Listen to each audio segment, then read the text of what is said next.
Dalawang individual at isang may kinabibilangang grupo ang iniimbestigahan ngayon ng Special Investigation Task Group Halili na posibleng may kinalaman umano sa pagpatay kay Tanawan City Mayor Antonio Halili. Ayon kay Region 4A Director Police Chief Superintendent Edward Carranza, may kinalaman sa iligal na droga ang motibo sa pagpaslang sa alkalde. So may tatlo tayong tinutumbok. Doon sa dalawang anggulo, meron kaming taong tinutumbok dito. On the third one, it's a process of identifying who among them.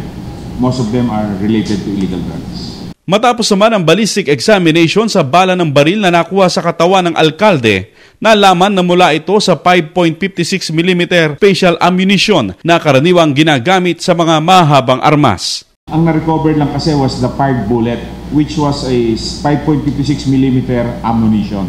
So with that, it can be standard M16, an M4, or anything with the calibration with the use of a bullet similar to that of an Armalite. Ayon naman sa crime laboratory, lubhang napinsala ang puso't atay ni Halili na naging sanhi ng pagkamatay nito. Ang trajectory po ng bullet, when it hit the left nipple area, so pababa po siya and going towards the right. It hit vital organs like the heart and the liver. That was the immediate cause of death of Mayor Halili. Sa darating na Huwebes, isasagawa ng SITG Halili ang reenactment sa Tanawan City Hall kung papaano binaril ang alkalde.